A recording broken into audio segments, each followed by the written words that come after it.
I abandoned my wife and my 13-year-old daughter because I found out my wife had an affair with her coworker. I abandoned my wife and my 13-year-old daughter a week after I discovered my wife's affair. It's now almost 6 months since that day. I discovered her affair by chance. Our marriage had plenty of intimacy and was in good shape. I came home late from work, and there was a safety training seminar I had to attend. My wife Eve was sleeping on the sofa and a message with some emojis popped up on her phone. Emojis like I would use when I message her. I snooped and I found out what had been going on for at least 5 months. I knew the affair partner, Adam. He was a work colleague of hers. He was married and had 3 children. While reading the messages, something just snapped in my head. It fundamentally changed me. Over the course of reading their messages, I went from loving Eve more than anything, to hating her, to just going blank. Not just about her, but everything. Totally numb, I took pictures of the messages and went to bed. Eve was mad the next day that I went to bed without waking her up. She complained about neck pain from sleeping on the couch all night. I wasn't really listening, I just remember thinking how everything was muffled. During breakfast I didn't say a single word. My wife and daughter chatted away. They didn't seem to notice anything different about me. Or even acknowledge me. But I definitely didn't feel like myself. I went through all the daily motions. I went to work, did all the normal stuff. The only difference is I sort of stopped talking. Sadly, I realized that nobody seemed to even notice. It's like I wasn't even there. I started to understand that Eve and my daughter didn't really love me. I was in the house with them, but unless they wanted something from me they didn't really interact. I would get these pangs of pain, they would come and go. Sometimes they would overwhelm me completely. I walked around like this for 5 days before Eve asked me if something was wrong during dinner. I had maybe uttered 3 words in total to her and my daughter in that period.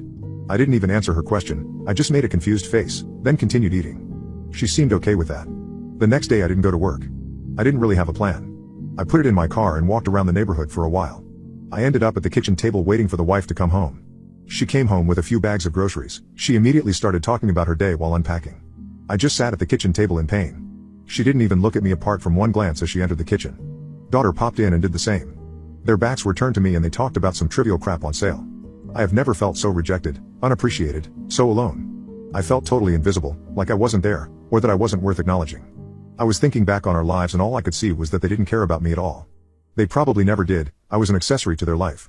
I was hit with a wave of pain. I cried. Still they didn't notice, so I got angry, very angry. I had a glass of water in front of me. I stood up and threw it hard at the tiles over the sink. It just exploded. Glass shards rained over everything. They froze, unsure what to do when they saw my contorted tear-soaked face. It was uncomfortably quiet for a long while before I spoke. Eve, I know all about your cheating with Adam. My daughter looked at Eve. What? Is that true, Mom? Eve started to try to explain. She briefly glanced at me and said, sorry, I can explain. Then she turned back to our daughter and they started arguing. Again, it was like I was invisible or something. After a few minutes watching their increasingly heated argument, I just walked out and got in my car. I looked at them again through the window, still arguing in the kitchen. They didn't even notice I had left. I sat there for a few more minutes before I gave up and just drove off. It took maybe 15 minutes. Before Eve tried to call me, then call after call after call, then a flood of texts from both of them. I just ignored it and eventually turned the phone off. The next day I took half of our money out and called my boss. I told him I didn't know when I would be back. He told me if I didn't show up I was fired. I just told him okay and hung up. I just didn't care. I went to Adam's house. His wife opened. I gave her a copy of the messages and told her what Adam and my wife had been up to. I left her crying on the stairs. At the end of the day I ended up in a cheap hotel at the edge of town. The next few days were kind of a blur. Eve's older brother is a cop named Bob. Bob showed up on the 4th day. I don't know how he found me. He tried to interrogate me, but I didn't say anything. When I didn't engage, he told me I was under arrest and put me in cuffs. However, he didn't take me to the station like I expected. He took me home instead. Bob dragged me into the living room where my wife and daughter immediately started berating me. Still I said nothing. I just listened in amazement while they told me how terrible this was for them. What a terrible a-hole I was for making them worry. It went on for a while. In the end Eve screamed at me, say something. I stared at her for a while before calmly saying, I have nothing to say to you, Beach. Bob freaked out, and slammed me against the wall, screaming at me to not talk to his sister that way. I got a lot of satisfaction out of Bob's violent reaction. I don't know why, it made me so happy I was laughing. Bob's wife left him 4 months earlier. I smiled at Bob. You're pathetic, Bob. Did you hurt your wife, Bob? Is that why she left you? Bob hurt me hard. I went down. Wife and daughter started screaming their heads off. As I started to get up I just laughed even harder. I just couldn't help myself. I am still in handcuffs, laughing. I said, F you, Bob. He knocked me out cold this time. I woke up in the hospital. I puked all over the floor the second I opened my eyes, so I knew I had a concussion. Eve, Bob and my daughter were there. They were talking to me. I was too confused to make it out. A nurse appeared and asked them to leave. She got me a pan to puke in and called someone to clean. While she was taking my pulse, I told her that my family put me here and that they were not to come anywhere near me. If they came back into the room I would leave. I would just run away. She argued kind of sternly that running or even getting up was a really bad idea for me. But she would talk to security. I didn't see them again in the hospital. It was bliss. I decided to disappear, to turn into a ghost. I wanted nothing to do with these people ever again. I made a letter to each of them. I warned Bob that if he ever bothered me again I would report him. I told my daughter that Eve had betrayed me and that she would be without a father from now on. To Eve I made a longer letter. I tried to be as practical as possible. I told her to sell the house, that I won't be paying the mortgage or utilities anymore. I told her reconciliation, or even contact was impossible, especially after she had sent her brother to drag me back and hurt me senseless in front of them. I explained that I won't do anything for her ever again, so if she wants a divorce she will have to arrange it. I told her I will disappear and I don't want to be found. I ended it with if she interferes with my life again I will simply end myself. I really regret giving her that last sentence. It's like I let her steal a little bit more of me, like I let her give me a little more pain. In the hospital I made a plan on how I could disappear. Eve gave the hospital some fresh clothes that they forwarded to me. Then one evening I just went out the rear fire escape. I triggered some kind of alarm. I was panicking a bit but thankfully no one stopped me. I got back to the hotel to pick up my car. I traded it with a small RV and set off. I got a new phone. The only person I called was my father. I told him everything and told him if he gave my new number to anyone I would become totally unreachable, forever. He could call me if he needed to reach me if I needed to sign something. Other than that I wanted to be left alone. For the first few months I grieved the loss of my old life, but I came to realize that I grieved the loss of a fantasy. A memory that only existed in my head. The loving wife and daughter, the family, friends. It was all just an illusion in my head. These people never really cared for me. Over time I started to rebuild a sort of life. Only this time I was a total ghost. I rent a safety deposit box to keep valuables and cash. I do odd jobs for money. I hunt and fish and scavenge. My money consumption is insignificant so my cash reserves are actually growing. I don't pay taxes, I don't have a bank account. When people ask my name I answer. People call me Fred. I go out of my way to not contribute to society or anything else for that matter. All in all my life is getting better. At least now no one is using me for nothing but their own benefit while pretending they care about me. I don't know what happened to my wife and daughter, my old friends or the rest of the family. I don't know if I am divorced now or if I owe child support. I don't know what happened to the house. I don't really care. My father has tried to give me information a few times but I shut that down hard. He is the only one I speak to occasionally from my old life. Update. As I was reflecting on everything yesterday I was starting to experience something similar to the day I tried to confront Eve. The world got muffled. I felt I needed to log off. I called a hunting friend and asked if he could come over. We talked on the phone until he arrived and the first thing he did was to confiscate all my ammunition. So he was pretty worried I guess. He called my dad and stayed with me until he arrived. I have moved to a different city so that took over 4 hours. Long story short. Dad arrived and he took me to see a doctor. As a result I have been committed to a psychiatric facility. The doctors suspect that I suffer from emotional and psychological trauma. Probably depression as well. Apparently, the numbness, extreme desire to self-isolate, strange reactive behaviors like laughing at being physically hurt, nobody loves me, feeling undeserving, reclusive, are pretty clear indicators according to the doc. I hope to talk to my daughter in the near future if the counselors say it's okay for me and her and if she wants to. My dad has talked to her a bit about the situation. He tells me that she loves me and asks for me. My dad is with me for now and I will be monitored 24/7 for the next few days. They tried some medication but I had a very negative reaction so they will try something else tomorrow. Also, Bob somehow found out about me and DM'd my account and apologized. Eve hadn't told him the real reason I left for the hotel. She had just told him about the glass in the wall, leaving the rest out. Bob told me he had informed his superiors what he had done when he found out. According to him everyone that should be, has been informed. He was suspended and ordered to undergo anger management training. If I submit a complaint he would be dismissed. He has prepared a full written confession and all the paperwork for me if I choose to do so. All I needed to do was read it and if I agreed to sign it he would be dismissed. I decided to call Bob's employer and plead in Bob's case that he continues as a cop.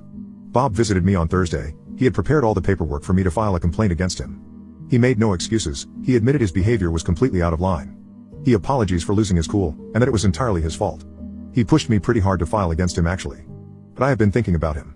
I have seen him throw himself in the path of a punch to protect an old woman being attacked. I know a lot of his colleagues, and they always talk about how he will always go that extra mile to help someone. I found out why his wife divorced him as well. Bob doesn't make much but he donates 10% of his salary and volunteers 3 days a week to help the homeless. Apparently his ex found this to be unbearable. Bob refused to stop helping so she divorced him. Bob is a good man. He lost control one time. I lost my way for over 6 months. Edit. I have been out of the psych ward since Friday morning. I have been getting a lot of therapy and I am doing much better. I have daily treatment but I no longer need to be committed. I suffer the after effect of emotional trauma and have mild PTSD. My behavior has naturally been off as a result of this. I have been in intensive therapy and I am getting some medication. I only take the meds now and again at this stage if I feel overwhelmed. Some of my behavior, especially the isolation, probably made things even worse for me. I have talked a lot to my daughter. She tells me she has forgiven me. She never meant to make me feel unappreciated. She loves me. The first few days I didn't actually believe her. But once I got some perspective I realized this doubt was all on me. I have apologized more times than I can count. She started telling me to stop apologizing actually. She has moved away from her mother and is living with my brother and his family at the moment. She gets along really well with his kids, and my brother has told us that she can stay for as long as she wants. I am in no condition to be a full-time parent at the moment, so for now, she will stay with them. My brother has arranged therapy for her and I will do my best to be the best father I can be from now on. My wife, Eve, has also moved out of the house and is living with her parents.